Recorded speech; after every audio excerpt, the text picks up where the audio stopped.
After finishing the Dark Souls Trilogy Intelligent only run, I asked you, the viewers, what run should I do next? And it seems like y'all really wanted to see me bonk a few bosses. So that leads us to hear today of my story of doing the Dark Souls Trilogy with only leveling strength. Also, make sure to like and subscribe if you want to see more crazy runs like these, or just like seeing me suffer. With that said, let's get into the rules for this run. Rule number 1, I can only level strength like a true Chad Souls player would. Rule number 2, once I use a weapon to kill a boss, I can no longer use said weapon. I do this to force myself to use as many strength weapons as possible. Rule number 3, no summons. And lastly, rule number 4, I must beat all bosses in all 3 games.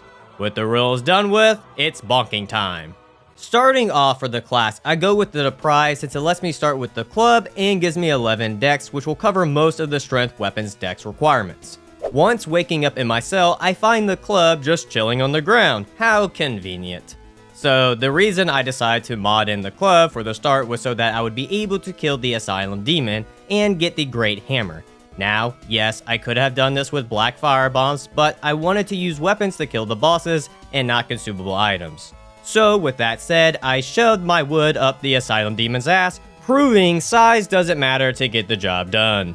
After pounding that demon ass, I talk to Lemon, who happily gives me some lemonade. With lemonade in hand, I use my manly Chad abilities to summon a giant bird to transport me to Firelink Shrine. First thing I do is run over to the graveyard to pick up the Zweihander, or as I like to call it, I then pop some souls to get my strength to 15. That should be enough to two-hand the Zweihander, or not? So I unlock the shortcut to the Valley of Drakes and start looting dead bodies, so that I can get my strength to 19 to actually be able to use the giant sword. Another perk of leveling strength and being a Chad Souls player is that you can just take every single hit from a mob of enemies and somehow survive. After showing off how well I could take a punch, I hit up the Undead Merchant to buy the Reinforced Club. While in the area, I pick up some gold pine resin and say hi to Havel. Don't worry buddy, I'll be back later to bonk you real good.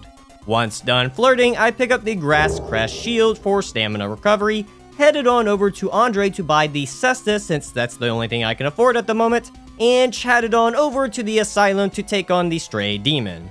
For the Stray Demon, I went with the Reinforced Club for its ability to do bleed damage, which the Stray Demon is susceptible to.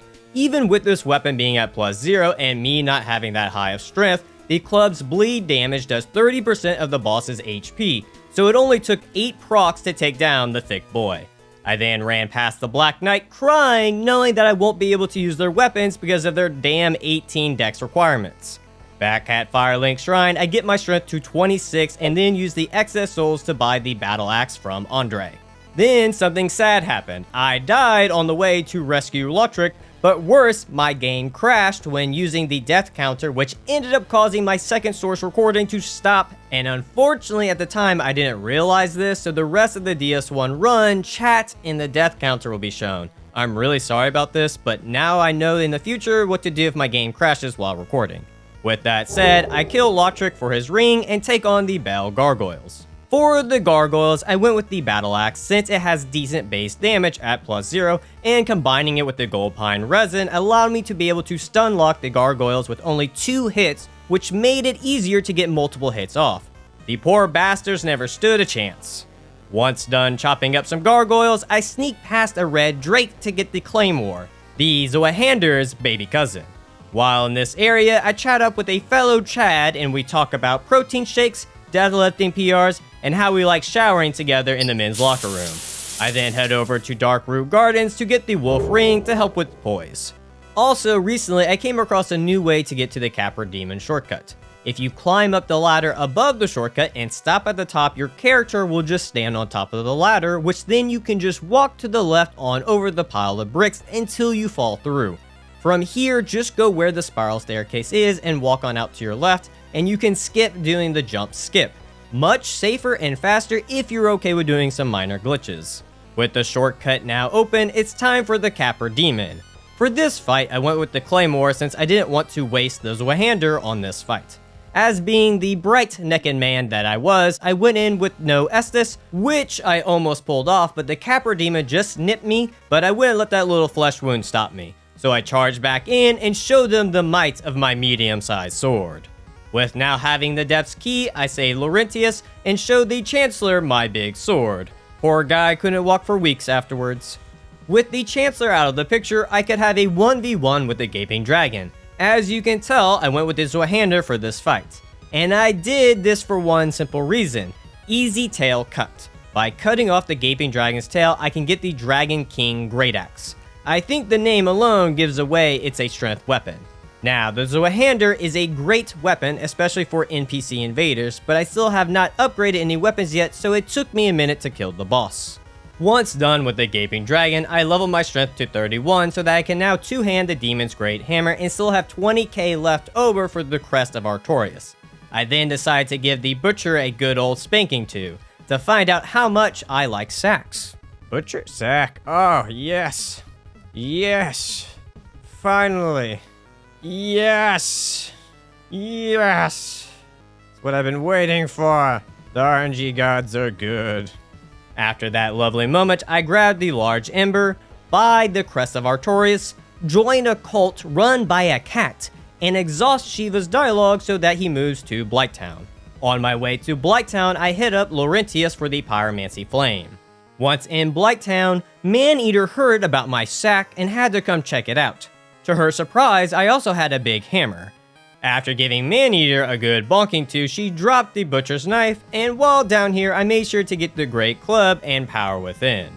Now, I know people don't like it when I use Power Within, but I feel like in a strength-only run, it's like Goku using Kaioken, so I think it's justifiable here. Before taking on Quelaag, I went to the Great Hollow to get the Chloranthy Ring and somehow get myself stuck where I thought I was going to have to kill myself, but my chatteliness saved me from the fall. Sadly, it could not save me from the second one. While in this area, I made my way to Ash Lake, and while here, I showed chat that the Hydra down here can fly. Surprisingly, a good bit of people did not know this. After showing that Easter egg, I sadly butchered an innocent dragon's tail off for the Dragon Great Sword. With that done, it was time to pay Quelaag a visit with my Great Club. I went with the Great Club because I knew it had decent base damage at +0 and it could use Gold Pine Resin on it. Tragically, Quelaag was not up for experimentation in the boss room, so I was only able to get a few hits off with it applied. I also thought it was going to be a short fight, but it ended up taking a while, which Quelaag had no complaints about. Because no one likes a 10-second Andy. And she was so kind enough to let me finish on her face. With Ceaseless Discharge being right next door, I figured I would just use the Cestus on him for an easy kill. I then got my strength to 41 and hit up Shiva for the Stone Great Sword, the Demon Great Machete, and the Demon's Great Axe, but I wasn't done upgrading my arsenal yet. I made my way up Sin's Fortress, failed a bit at parkouring, to finally make it to the Crestfallen Merchant where I can buy the Great Sword and the Great Axe. With that done, I bust some giant balls to take on the Iron Golem.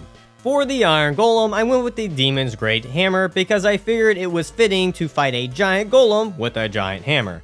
Sadly, it just wasn't written in the stars for me to get a first try, or a second try, or a third. But finally, the stars did align up on the 5th attempt for me to bonk this boss to death. The funny part about all this is that Iron Golem has the second most skills on me in this run.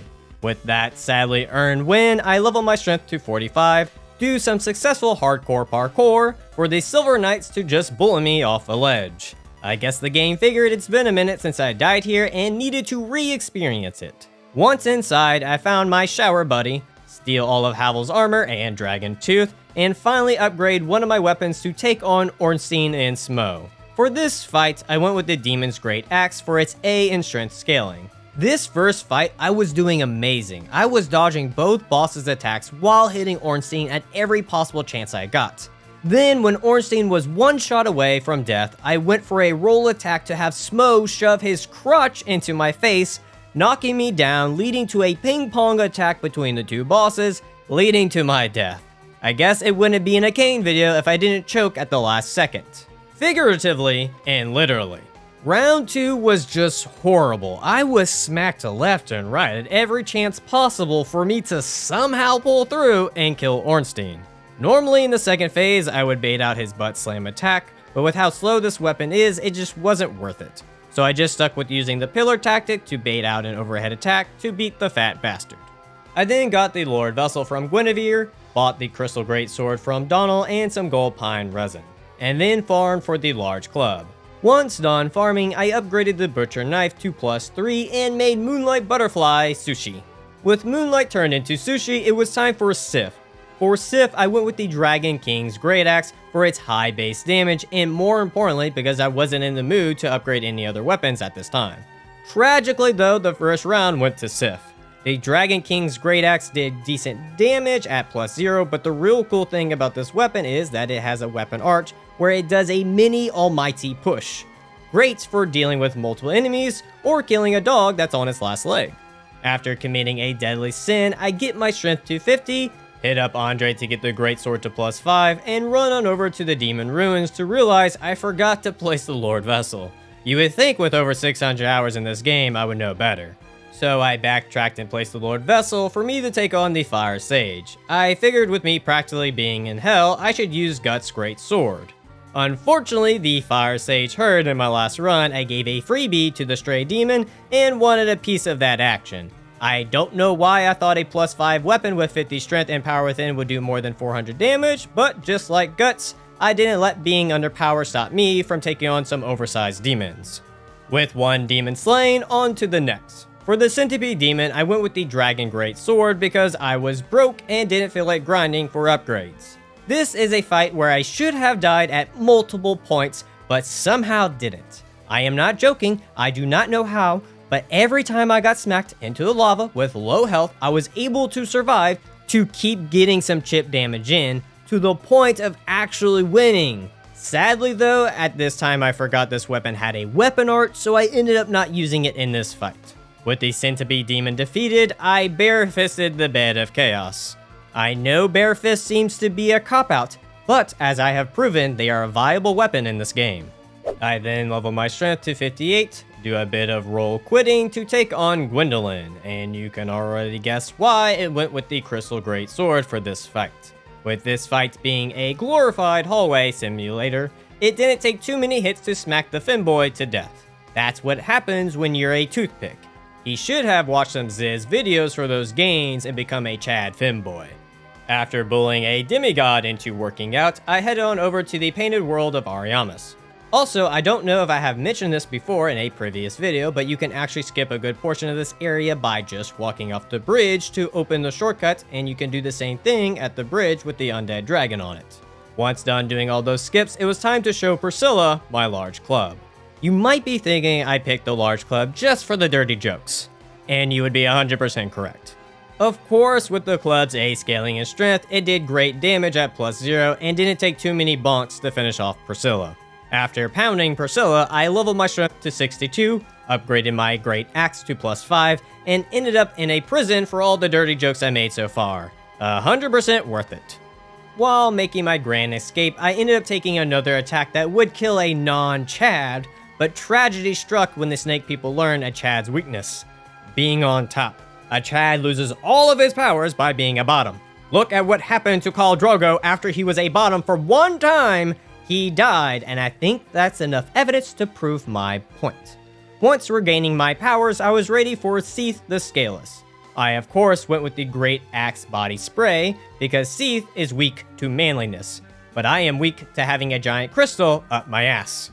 So I further upgraded the Great Axe to +9 and went back to it. I Kaioken up and made some Dragon Calamari. With Seath deep fried, I get the Great Axe to +10 and turn it into the Golem Axe. I decided my next target would be Nito, so I saved Griggs to just kill him for the Slumbering Dragon Crest ring. I then found Pinwheel and used the Stone Greatsword to cut him in two. Sadly, another weapon that I forgot I had a weapon art. To be honest, I kind of forget Dark Souls 1 even has weapon arts. For some reason, I just keep thinking that they're in DS3 and Elden Ring.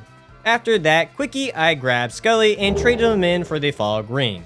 With now having the Fog Ring, I can take on Nito, but first I needed to deal with Leroy, who ended up out-chatting me, and I wasn't going to stand for that. So I showed him my true Chad powers. With Leroy dealt with and getting the grant, I was ready for Nito. Or not? I also found out after dying that I can't even use the grant because it needs 30 faith, which really sucks because it looks cool. So I went back in hard-headedly with my +0 dimming great machete. Should I have leveled it up? Yes. Did I? No. Because a real Chad beats his head against the wall even when he can just walk around said wall. And after 4 deaths, I became the new Lord of Death. I then needed a replacement weapon for the grant, so I went back to Firelink Shrine to get the Morning Star, which I upgraded to +8 for the Sanctuary Guardian fight. The reason I went with the Morning Star for this fight was for its bleed damage. With the Sanctuary Guardian being susceptible to bleed, it greatly sped up the fight, and I'm happy to say this time the Sanctuary Guardian cooperated and didn't run away every 2 seconds. I also made sure to use Power Within before the fight and reset at the bonfire so that I could have a second use of it during the fight. With just those few things, the Sanctuary Guardian went down on the first try and got the bonus of a no-hit. With the Sanctuary Guardian defeated, I beelined it straight for Artorias. For the first round, I went with the Golem Max, but the weapon's weight, putting me into the medium roll, coupled with the fact that the weapon was a bit slow, led to a lot of misses. So after dying, I decided to switch to the Man Serpent Great Sword, which is a very good strength weapon when fully upgraded. Mine was at +6, so you can guess how the second round went. After that blunder, I went back to Andre and got the weapon to +10.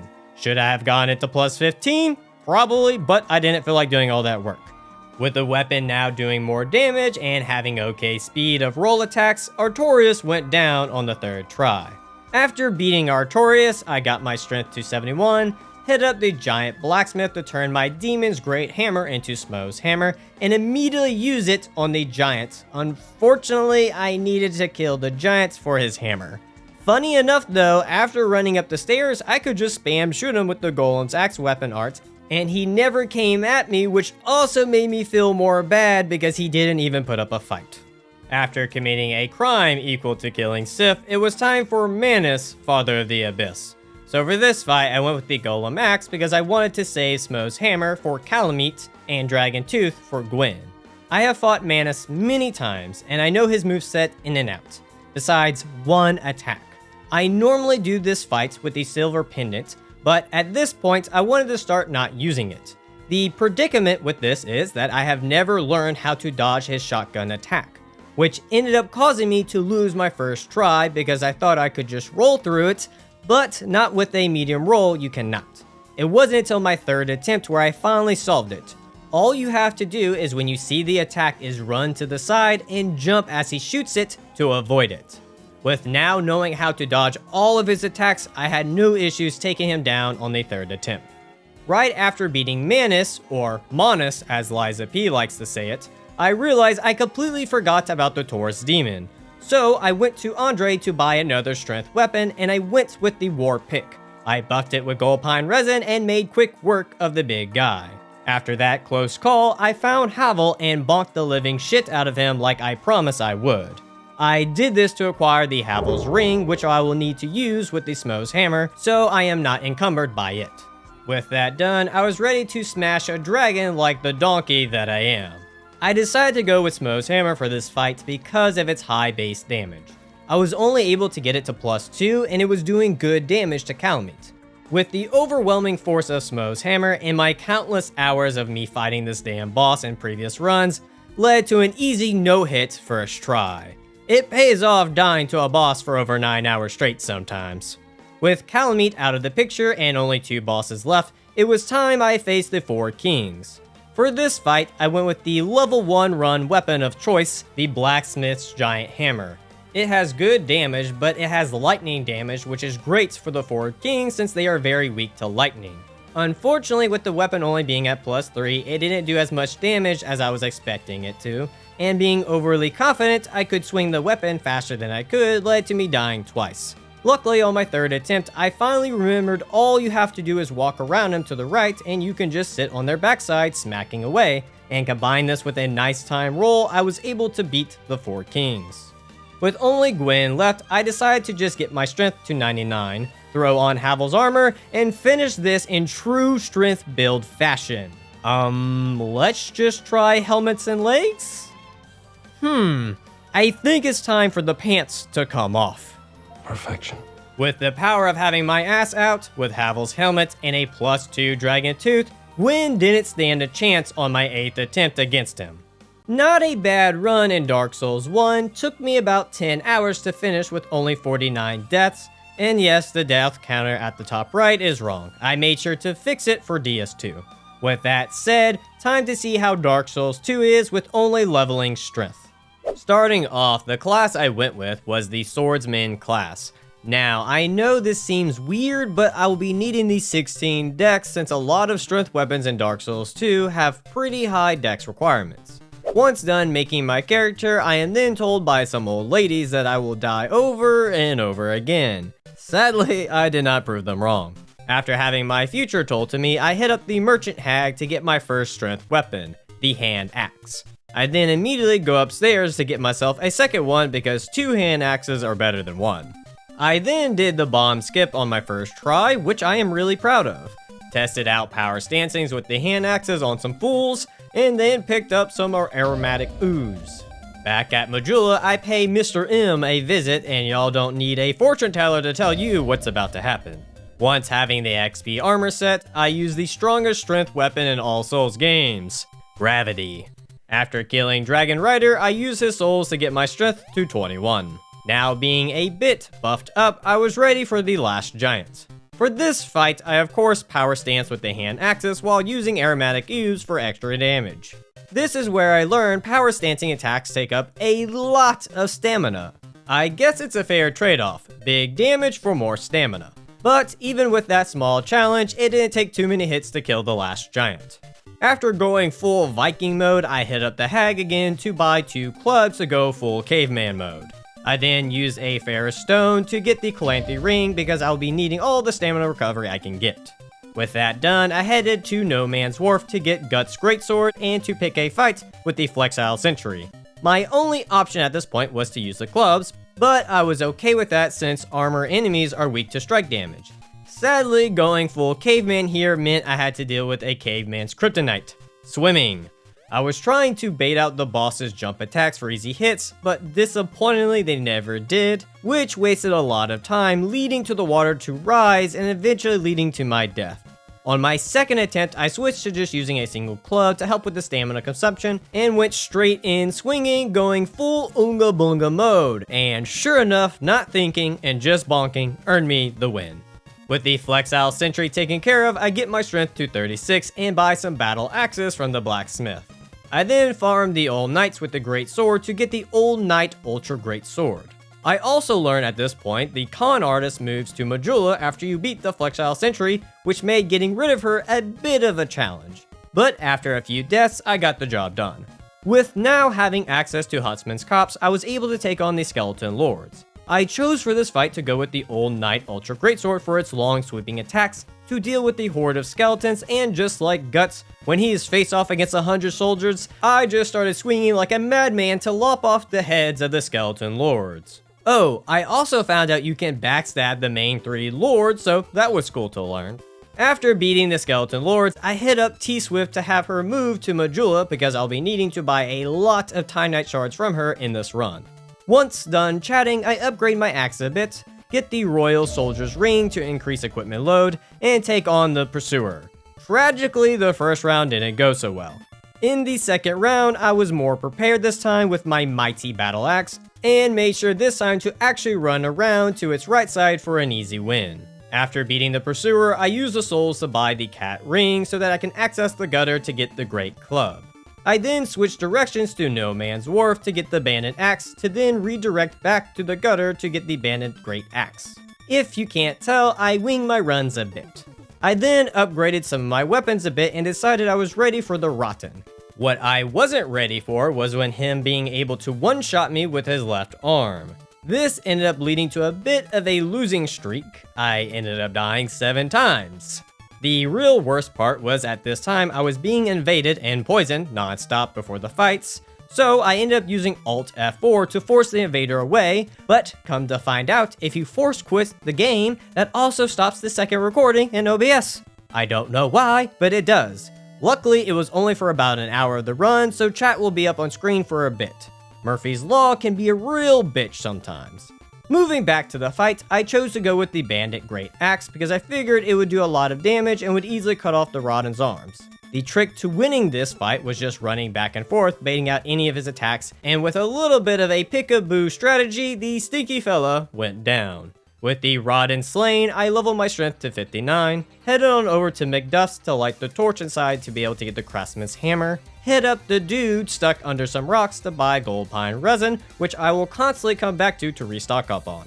I am doing this to help out with damage since most of my weapons will be under level for most fights. I then headed back to Majula to pick up the Morning Star to then use on the Covetous Demon. The reason I went with the Morning Star was for its bleed damage. Bleed is different in Dark Souls 2, it only does a flat 200 damage when it procs, and since I'm using Bleed, I don't need to upgrade the weapon at all in this easy boss. The downside to this is it took a minute to kill the disgusting big guy. With that taken care of, I immediately went to Mithra with my trusty +2 Bandit Axe. With Mithra being a relatively quick boss, I figured the Bandit Axe would be a good fit since it's a relatively fast weapon, but as you can see, that didn't go as planned. It would end up taking me 4 tries to realize her weak side is her backside. Once I was able to get behind her, I could do big damage, and after a few good smacks, she went down. Feeling a bit cocky after that fight, I figured I was ready for the Smelter Demon. I was not ready for the Smelter Demon. This was the fight that showed me how important ADP was. As you can see, I was mid-roll and still got hit. With only having 6 ADP, it meant I was going to suffer. A smart individual would come back later with equipment that increases ADP to make this fight easier, but my ego wouldn't let me. So I switched directions. I traded out the Great Club for the Mace for better recovery time, and while on my upgrade journey, I was told by a higher being if I kept hurting the cute hippos, I would be banished to the Balcony Realm for all of eternity. Fearing for my life, I obliged. Also around this time, Dark Souls 2 crashed the stream, which made me restart the recording all over so the footage was fixed. Hopefully Murphy leaves me alone in Dark Souls 3. Now back to the Smelter Demon. Even with changing weapons, it wasn't enough to stop me from dying, so I went a step further and started stripping. With now being below 25% equipment load, I could roll further. Sadly, I still died. It ended up taking 2 very important things to happen for me to win. One was realizing I could walk around his overhead slam attack to punish him from the backside, and 2, the most important one, was JK Leeds and everyone in chat sending me their energy that I was finally able to overcome my skill issue and beat the Smelter Demon on my 20th attempt. With my suffering temporarily on hold, I leveled my strength to 67, buy the Great Axe from Macduff, and beat up an old Demon King with it. Oh, this might take a while. I would like to say I first tried this easy boss, but during the first round, I cornered myself with no way out. I am happy to say it didn't happen a second time, and I was able to slowly chop the old Demon King to death. With the old man dead, it's time for Nachka, and I of course had to show her my great club.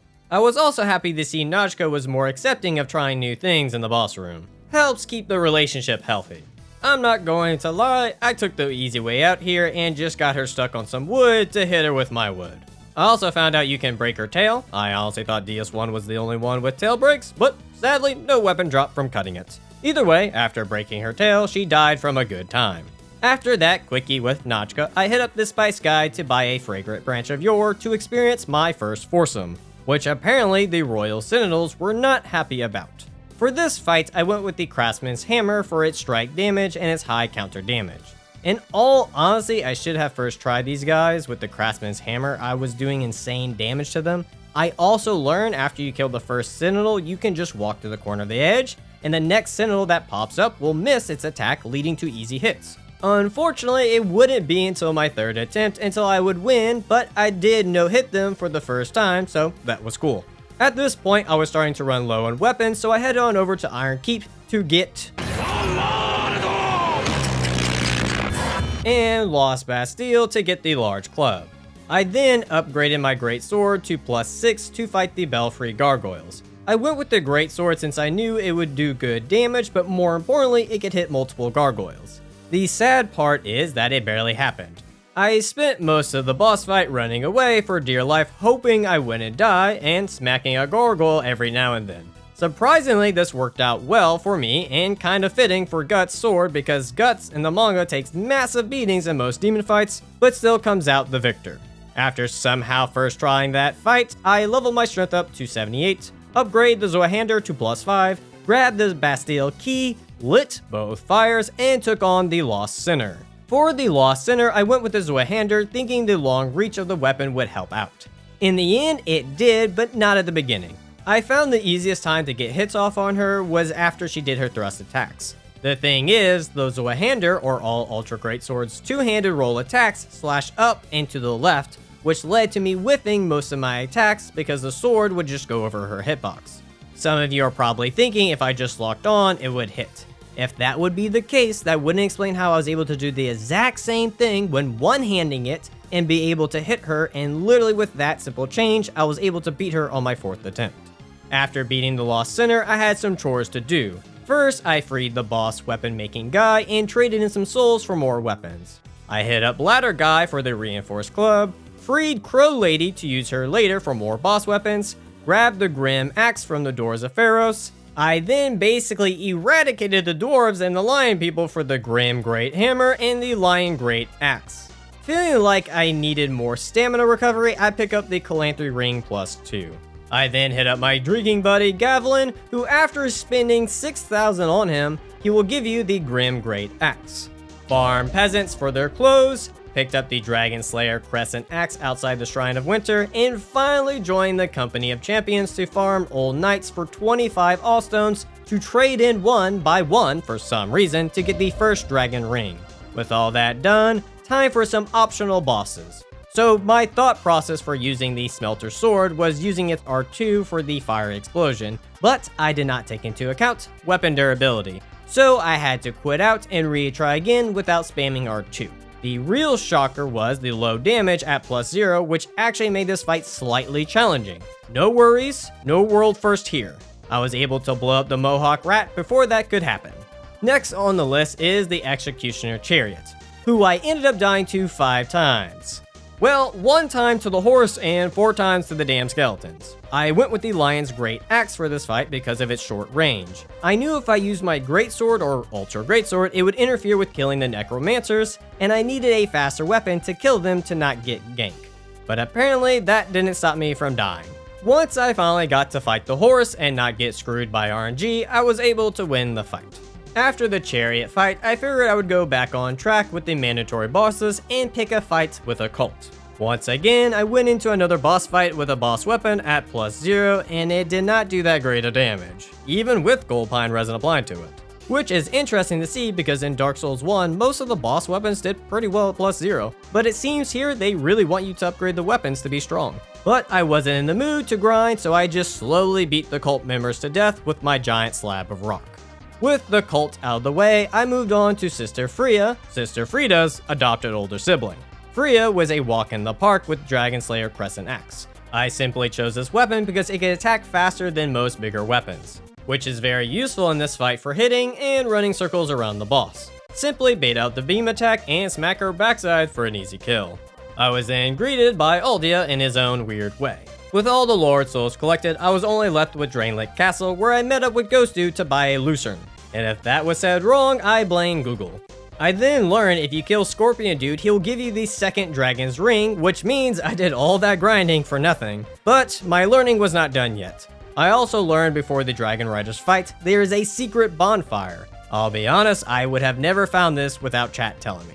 With that closed bonfire, it was Dragon Rider time, and they happily gave me a good spanking. Not just once, but twice. I thought with using the Grim Axe I would be able to make quick work of them, but surprisingly the weapon is a bit slow for being under the normal axe category.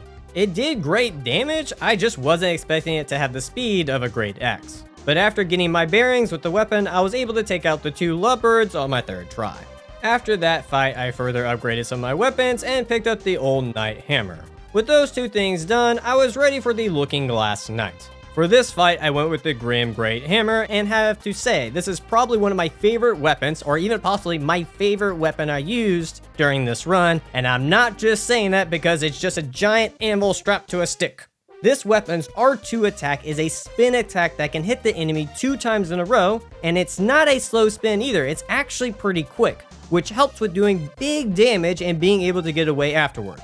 In all honesty, if I had known how good this weapon was, I would have saved it for one of the harder DLC bosses instead of Looking Glass Knight. But sadly, my time was short-lived with the weapon. With having Aromatic Ooze and the OP Blade attack, Looking Glass Knight went down before he could even summon an invader. It was also at this point I had forgotten about Ornstein, so I bonked a dragon with my big stick and took on Ornstein with Lucerne. This weapon did great damage, when it actually connected. Still a bit confused as to where the weapon was hitting for it to do 196 and the other times 446. Either way, all I did was walk in circles around Ornstein to smack him from behind for an easy victory. With the edgy Ornstein dealt with, I made my arduous journey through Shrine of Amana, which wasn't so arduous this time around. Was actually able to make it to Demon of Song without dying this time.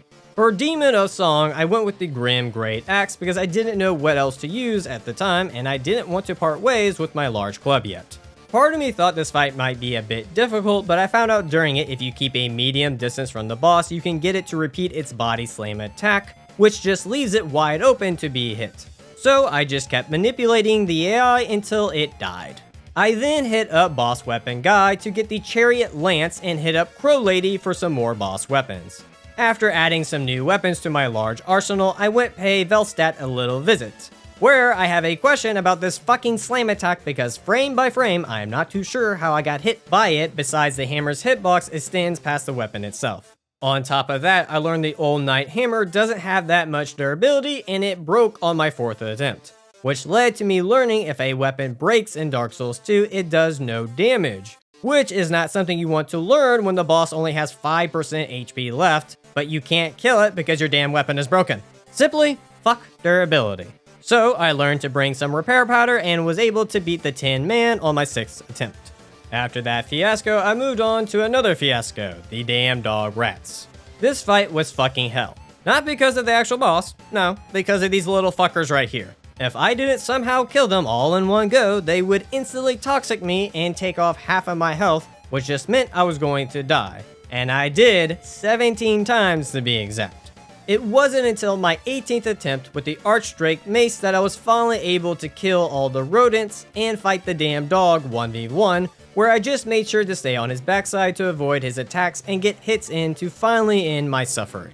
At this point, I just needed an easy win, so I took on Guardian Dragon, using the Reinforced Club for its bleed damage, to make easy work of this boss.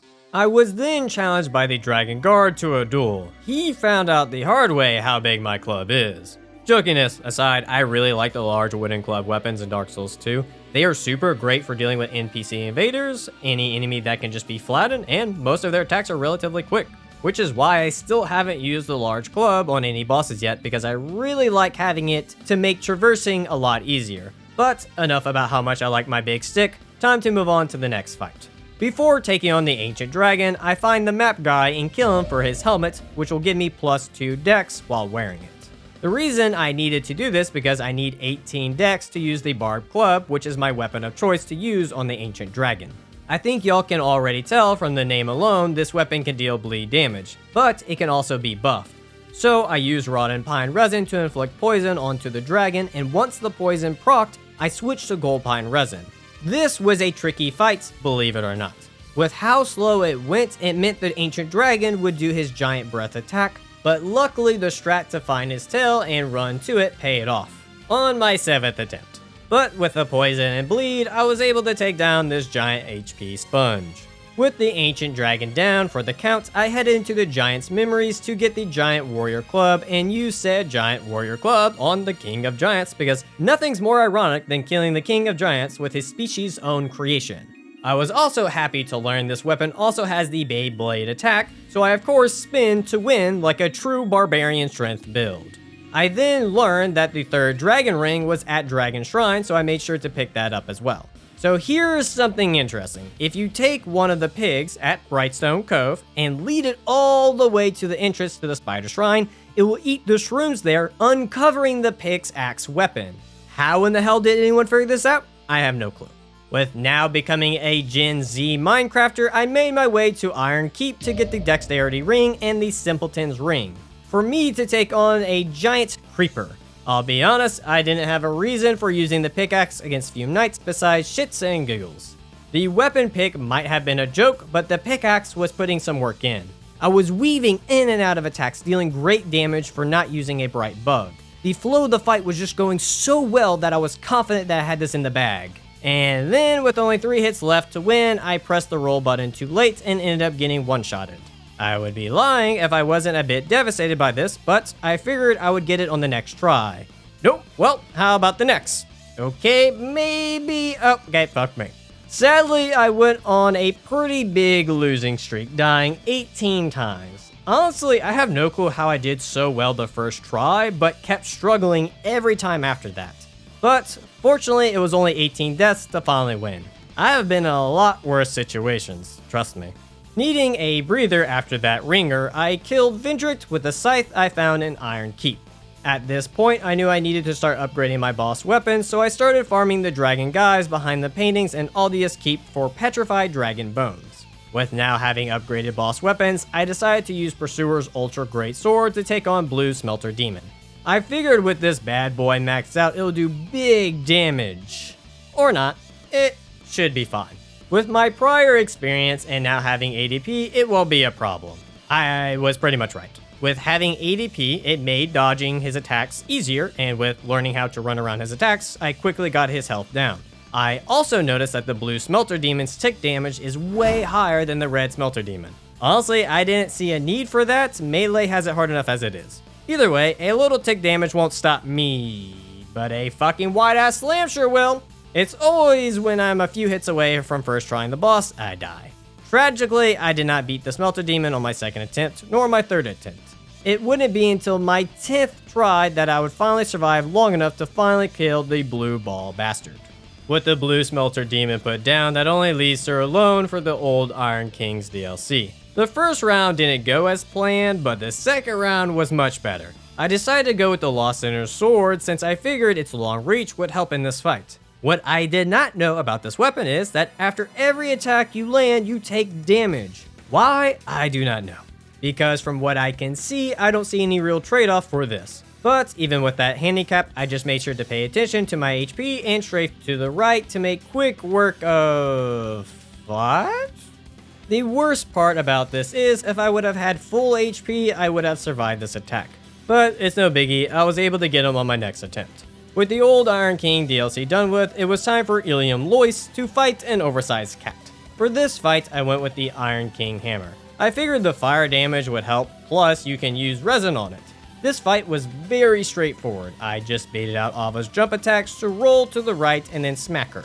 It's kind of hard once you know how to manipulate the boss to not do it. But that's not to say there were a few close calls while doing this. But in the end, I was able to break the curse of choking at the end of the first tries. For now, anyways.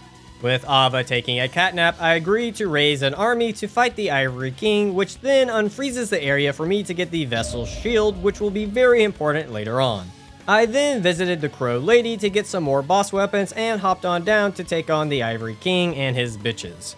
For this fight, I finally decided to use the large club. The reason I went with it was because I figured I could knock down the knights and essentially stun lock them to death, which ended up working out really well, until the Ivory King showed up.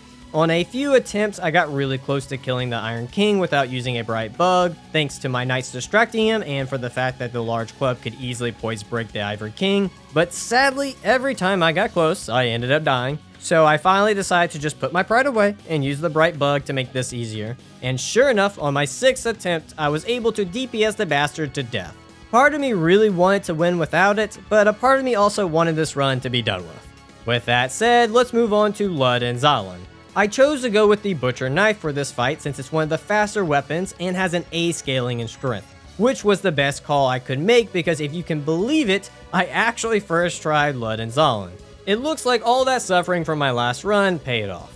With the Butcher Knife being so quick, I could easily get 2 hits off in a row to do massive damage. It did get scary when I overstepped and got hit after a second swing and Zalin came out right after. I honestly thought I was fucked at this moment, but I somehow was able to get a heal off to keep myself in the fight. With Zalin out, I knew I needed to kill Lud as fast as possible, so I made sure to pressure him non-stop until I was able to kill him. With Lud out of the picture, it was just me and Zalin. First half of the fight was easy enough, until I realized that my weapon was about to break.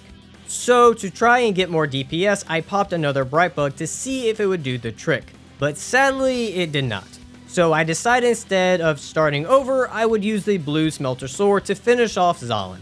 Now, I never said in the rules I couldn't use more than one weapon in a boss fight. The rule simply is if I kill a boss with a weapon, I can no longer use it. So, since I used the Butcher Knife and the blue Smelter sword to kill the boss, they both can no longer be used. Not how I wanted to use the blue Smelter Demon's weapon, but it is what it is.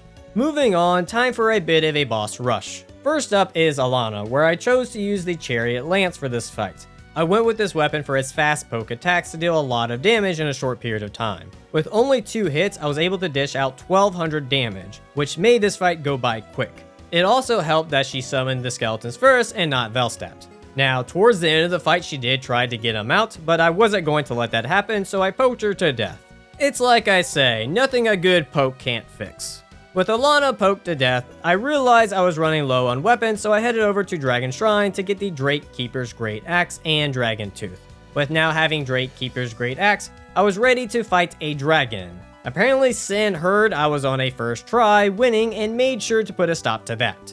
It's fine, I just used that rage to go full berserk on his ass on the second attempt. I pressured him non-stop to the point I actually cut off his tail, which I had no clue you could even do. Shortly after giving Sin a stump, I was able to kill him, but somehow got hit at the same time. Not too sure how that happened, but I'm just happy I didn't die. Next up on the boss rush list is the Three Stooges. For this fight, I went with the Dragon Tooth for the good old bonk, which worked great on Thing 1 and Thing 2, but then Havel Knockoff decided to take full advantage of me from behind and have his way with me, giving me the full dropping the soap in the shower experience. Doesn't matter how high your strength is, taking one up the butt will 100% one-hit KO you. Second round wasn't much better, so finally on the third attempt, I realized I needed to do this the true strength build way and just trade blows. I was just barely surviving hits, but I wasn't going to let this bastard think he had the bigger club. So we spent hours smacking each other with our giant clubs until I finally was the last one standing with my rock hard club. Once done with that dick fighting match, I moved on to Dark Lurker. For this fight, I went with the mighty Black Knight Great Axe. Now, normally I wouldn't be able to use this weapon because it requires 13th Faith, but I made sure to get the Ring of Prayer to fix that issue. Sadly, the weapon did not do that great of damage. I don't know if it was the weapon or for the fact that Dark Lurker has high defense, but it definitely made this fight more challenging. I ended up dying 7 times. It wasn't until my 8th attempt where I was finally able to get a clean attack on Dark Lurker when he splits into 2, which greatly helped with me winning on this attempt. After that, I just made sure to stay back and wait for one of the lurkers to come close to me to bait out a saber attack to be able to walk behind them to try and finish them off, but ended up having to do some crazy maneuvering to survive to get the final hit off. With Dark Lurker finished, it was time for the shitty duo, Throne Watcher and Defender, where I went with the Claymore. It might not be Berserk, but Claymore was still a fantastic manga. On my 3rd attempt, I found out the hard way that the bosses can revive each other, and not just to half health, full health. And at this point, my Brightbug just wore off, and I had no more resin, so I ended up in an endless cycle trying to kill them until I eventually died. Fortunately, on my 9th attempt, I was able to DPS Throne Watcher fast enough before she could get Throne Defender back up. Never thought I would struggle with this fight, but with those sick fucks dead, it was Nashandra time, where I saved the best for second to last, the Fume Ultra Greatsword. Now, to use this bad boy, I have to have the Vessel Shield, Kael's Helm, and use Vine Balm to be able to use this weapon because of its fucking 30 dex requirement. The tricky part about this is I have to reapply the bomb every 45 seconds. Funny enough though, even when the bomb would run out, the Ultra Greatsword still did decent damage. Combine this with most Dark Souls 2 bosses' weakness of walking behind them, Nashandra went down without a fight, leaving just Aldia to deal with. For Aldia, I figured no better weapon to use to finish off the Dark Souls 2 portion of this run, with no other than the Black Knight's Greatsword. For me to use this sucker right here, I needed the Ring of Prayer and Knowledge and Golden Fruit Bomb to be able to use it. Why do you need 10 intelligence and 13 faith to swing a giant fucking sword around? Who fucking knows? But I used this badass fucking weapon to finally end this fucking run once and for all. The total time for Dark Souls 2 was 26 hours and 23 minutes, with a grand total of 225 deaths. The old hags were right. I did die over and over again. Hopefully Dark Souls 3 is better, and speaking of Dark Souls 3, let's get that adventure started.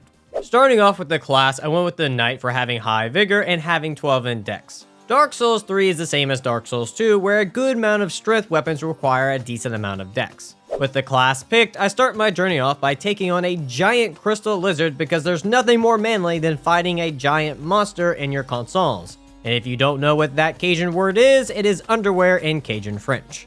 After showing off my manliness and teaching y'all a new word, it's time for good old Gundyr. Now, could I have parried this man to death? Sure, but where's the fun in that? So we battled it out until the best looking man was standing, and I can say that because my character looks like Berserk's most handsome man, Griffith. Once done showing off my masculine beauty, I needed another weapon to defend myself, so I bought the short sword and used the remaining souls to level my strength to 19. With now having the short sword and leveling up a bit, I made my way to the High Well of Lothric to pick up a few things before fighting Vordt. First up on the list is to get the Gold Pine Resin to help with damage. Then kill a Mimic for the Deep Battle Axe on the first try, and you can trust me because my character is handsome, and handsome characters don't lie. Once done lying, I pick up a level 1 runner's favorite weapon. Beat up an old hag because I'm still mad at the Dark Souls 2 hags, and someone's gotta pay. And then take on Vordt, the sumo wrestler. Vordt challenged me to a sumo off, and being a good looking young fellow, I agreed to rolling around with him while half naked, because the most manly thing you can do as a man is roll around with each other shirts off while sweating like crazy, and of course being experienced being shirtless in the shower with Solaire, I was prepared for this moment, so Vordt didn't take long to finish. After showing off my professional sumo skills, I level my strength to 23. I then rescue Grey Rat because I'll be needing to buy some weapons from him later, and before heading to Undead Settlement, I make sure to grab the Claymore. Once having the Claymore, I made my way through Undead Settlement to get the Reinforced Club. The bleed damage should definitely come in handy later on. Now that I have a pretty decent sized arsenal, I was ready to show it off to the Cursed Rotted Greatwood. I ended up going with the Deep Battle Axe for this fight because I was being indecisive at the time and just said fuck it and went with this one. Of course, having a great sword or great hammer here would probably have been the wiser choice when coming to the second phase to reach some of the pimples, but I was able to make the Deep Battle Axe work. With killing the Cursed Wood, I was able to get the Transposing Kiln and give it to the Short King to be able to get a bigger hammer, because all Short Kings got big hammers on them. With having some extra souls after that fight, I visit Grey Rat to get the... With now having a big sword and a big hammer, I needed to show it off to someone to validate me as a real man, and what better way than showing it to a friend and demon monster. Once done slaying the demon, I had a drink like a true Viking would. Skål, everyone. Hope your day is going well. After having a drink, I pick up the large club and the Clancy ring for faster stamina recovery. Along my journey to Farron Keep, Maneater Jr. heard about my big hammer, so she came to check it out, but was disappointed because I had no sack this time. Can't make them all happy, fellas. With Maneater smacked down, I was able to receive the Butcher's Knife. I then came across two burly men who I showed how strong gravity is as a strength weapon. With them both dead, I get the Great Club and the Exile Great Sword. While in Farron Keep, I get Guts Greatsword, grab the Green Chaser's Ashes for infinite Titanite Shard supplies, kill the Stray Demon 2.0 for his soul, and pick up the Great Axe. Once back at Firelink Shrine, I traded in the Stray Demon's soul for Havel's Ring to help with equipment load. With all that done, I was ready to make my way to the Cathedral, but I needed to deal with the Crystal Sage first. Once again, having too many options for weapon choices, I decided to just go with a big sword. Funny enough, this was the first time I have ever struggled with the Crystal Sage. Now, it's most likely due to the Zweihander being at +0, but I did not expect to die 7 times. I didn't finally win until I decided to actually do the boss mechanic of killing all the clones instead of just trying to DPS the boss down. How dare they make me use my brain on a strength-only run? Despicable. After giving my caveman brain a headache, I leveled my strength to 32, finally made it to the cathedral to pick up the Lloyd Sword Ring, upgrade my Berserker Sword, and found the Deacons of the Deep, where I decided to use Gut Sword because it seems fitting to kill some fat bastards that kind of look like the Duke. This fight was very straightforward. Take big sword and smack enemies to death. Simple and straight to the point. Something my caveman brain likes. Feeling like that fight didn't satisfy my fighting urge, I immediately picked a bar fight with a group of Abyss Watchers. I ended up deciding to use Vordt's hammer because I thought it would make it a quick fight, but sadly Vordt's hammer couldn't save me from bad rolling. In retrospect, I should have saved Vordt's hammer for a boss that was really weak to frost, like Dragon Slayer armor, and used Great Axe for this fight, but as we already covered, complex thinking and strategizing isn't really something a caveman brain can handle. So, on my third attempt, I was able to backstab my way to victory. After winning my bar fight, I enter the catacombs of Carthus to do a bit of Zelda pot breaking, but instead of rupees, I got the Carthus Milk Ring. With now having the Carthus Milk Ring, I can use strength weapons that have a dex requirement of 15 or lower, like the Claymore, which I used on Walnir. Sorry, Claymore lovers, a strength weapon had to be used for this fight, and I wasn't ready to part ways with some of the other ones I had at the moment. After that quickie with Walnir, I popped his soul and got my strength to 43. Needing some large Titanite shards, I fought a Black Knight and gave him a good spanking so I could get access to the ballista to turn it off to be able to collect all of the large Titanite shards in the area. With all those shards, I could get my reinforced club to +5, which is definitely high enough level to take on Dancer. So the reason I went with the reinforced club for this fight was because it can inflict bleed on bosses, which Dancer is susceptible to. The sad and horrible part is not once out of all 32 attempts did I get Dancer to bleed. The whole reason I chose this weapon, and it never happened one time. And I never noticed because I was blinded by my pride. I stated multiple times on stream I was going to get Carthus Rouge so that I could get easier bleed procs, which would have been the smart move, but on my 13th attempt, I got the boss so close to a quarter of health and knew I could do it without it. Then on my 21st attempt, I was only one hit away from winning to just die. I said after this attempt, I would go get the Rouge. I did not go get the Rouge. My pride would not let me. If I went to go get the Rouge, I would have to admit I am a smart person and I cannot allow my caveman brain image to be smeared like this. So I stubbornly kept trying even against chat's wishes until I finally won on my 32nd attempt, proving to everyone that I'm an idiot and a damn proud one of that. After showing y'all I'm as smart as a pile of rocks, I upgraded the Bastard Sword for all the bastards out there to take on the Demon Prince's dad, Old Demon King. I have no clue if that's true or not, but going off the names, I'm just going to run with it. This was a fight I was not expecting to take a lot of tries on, but I ended up dying 13 times. I'll be honest, I had no clue why, because my normal strategy is to just run around him to the right and roll attack after each attack, but this time I just couldn't get the timing down. The worst was when I almost had him and went for a greed kill to chicken out the last second when if I would have just attacked again, I would have killed the boss. Now the real interesting thing was on my winning attempt after the boss explodes, he popped right back up and started to attack when I thought after he explodes he just stays down. Had no clue he could get back up afterwards. But luckily I was able to kill him shortly after. With the Demon King defeated, I get my strength to 50, buy some Titanite shards to get my Butcher Knight to +4, to butcher a Pontiff. Ah, that's right, in Dark Souls 3 you can't parry with your open hand. So I went back to Firelink Shrine and accidentally sent Grey Rat off when I didn't want to yet, but made sure to buy the target shield before he left.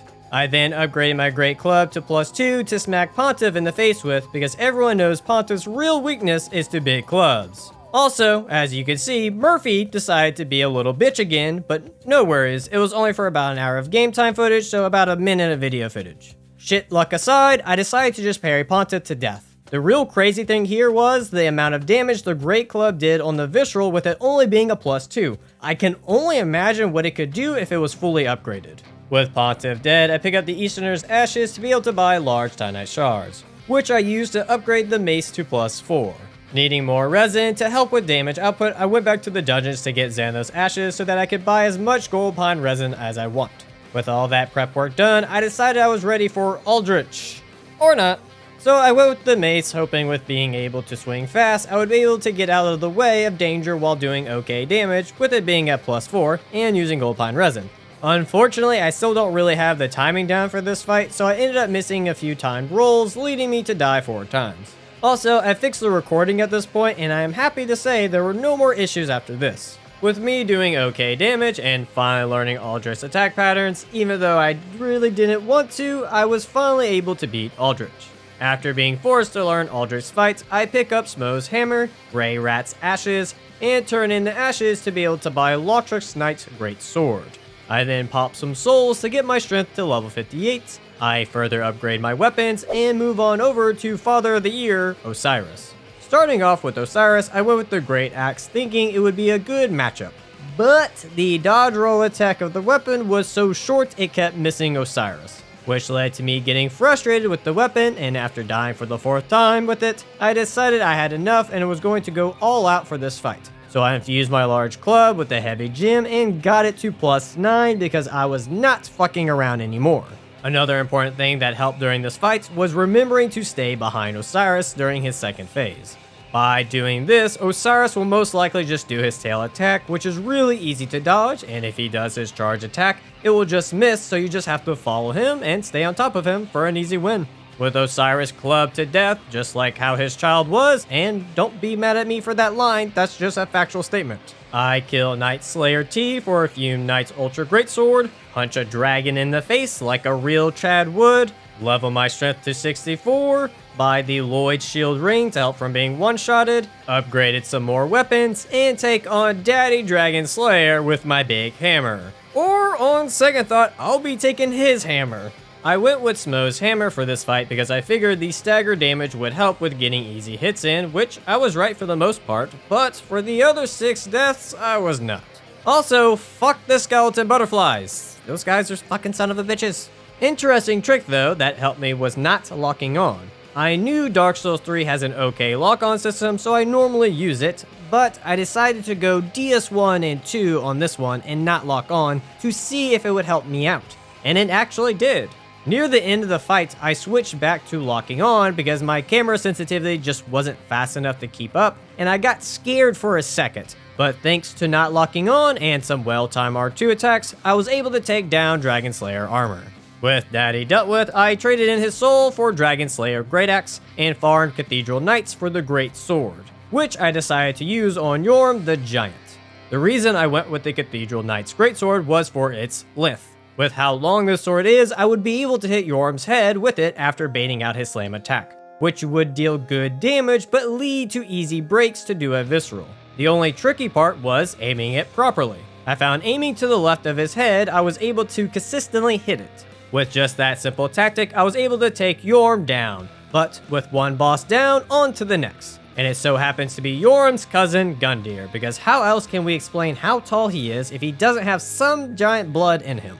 For Gundyr, I wanted to go with a bit of a faster weapon, which led to me choosing the Butcher's Knife for this fight. Initially, I thought I had him on the first round, but I got nipped by his halberd during his charge attack, and being stunned, he was able to finish me off with the next hit. So I knew what I needed to do this time. I needed to sharpen my knife. When sharpening, it increases the player's AR by 5% and allows the player to get HP back upon hitting an enemy, but I only did it for the damage boost. Luckily, near the end of the fight, I was able to poise break Gundyr, which I thought I could get a visceral off on him, but I guess not.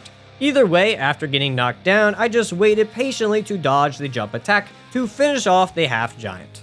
I then traded in his souls for his halberd, opened the Grand Archives, picked up the Hunter's Ring, as well as a Titanite Slab to further upgrade my weapons, and with all that side stuff done with, it was time for the Twin Princes. With now having the Hunter's Ring and Milkweed Ring, I can use Dex weapons up to level 20 requirements, leading me to pick Wolf's Knight Greatsword.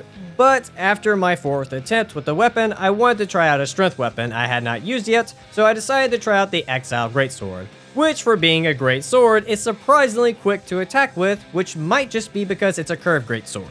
I never really use curved greatswords, so I don't know if they are usually fast or not. Sadly, even with its fast attacks, it could not protect me from the onslaught of magic missiles and thrust attacks, leading to a total death count of 7. It wasn't until my 8th attempt where my RNG was a bit better and the brothers decided to not spam rush me.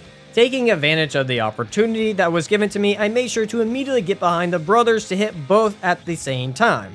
Shortly after, I was able to get the Visceral, and somehow the elder brother survived with 1 HP, which helped me out to get some extra hits on the younger brother, and thanks to those extra hits, after the elder brother was revived, I was able to quickly DPS the younger brother down to bring this fight to an end. With the brothers defeated, I leveled my strength to 75 and take on the second to last base game boss, the Nameless King. For an epic boss like Nameless King, it's only fitting to use an epic weapon like the Fume Knight's Ultra Great Sword. Tragically, the giant chicken heard about me wanting fried chicken that night and decided to fry me instead. But joke's on him, I still got fried chicken afterwards. The real shocking part here was that I wasn't able to get the poised break on the chicken. I have seen in other Soulstuber runs that you can do it, but for some reason, I have not been able to pull this off. And I figured it would have happened in this run, but I guess I'm not destined to break this chicken's neck. Nonetheless, on my second attempt, I slayed the oversized bird. I wish I could say with the Fume Knight's Greatsword, I easily bested the Nameless King, but that wasn't the case. With it being a minute since I fought him, my timing was a bit off, so I ended up dying 9 times.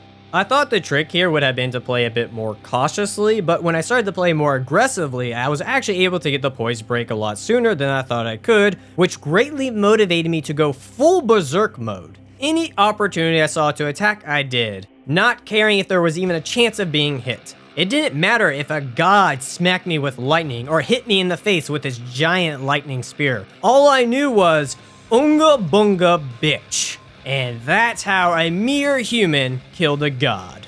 With Nameless UNGA BUNGA to death, I headed on over to the DLC to smack a Wish knockoff of Sif. Surprisingly pulled off the rock skip, don't ask how long it took, and then had an honorable duel with Sir Velhelm. He used the Winged Dragon of Ra, and I used Obelisk the Tormentor, and of course having the Chad card, I won the Yu-Gi-Oh! Duel, and sent Velhelm's soul to the Shadow Realm. With Velhelm out of the way, I entered the Sister Frida fight, and of course it was finally time to use the Black Knight Great Sword. I figured with its long range, it would help with getting hits in. First phase was no issues, but phase 2 and 3 gave me a bit trouble, but mostly phase 2. I know I've said this before, but I'm just not a fan of this phase. I just find it a bit boring running in circles trying to get farther alone to smack him with my sword, while Frida is right behind me whispering into my ears asking me if I want to do some experimentation in the boss room, which I am never up for. Luckily, running in the circles eventually paid off on my 4th attempt. Now, the first time I got to the 3rd phase, I did really well and I actually thought I was going to win until I did a misplay where I rolled forward and not to the side, causing me to die. But no worries, I made up for it on my 8th attempt. Finally making it back to her, thank you 2nd phase. Something must have clicked inside of me because this was the best I have ever performed on this phase. So instead of talking about it, I will just let the fight play out.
First time ever no-hitting her on this phase, and it felt damn good.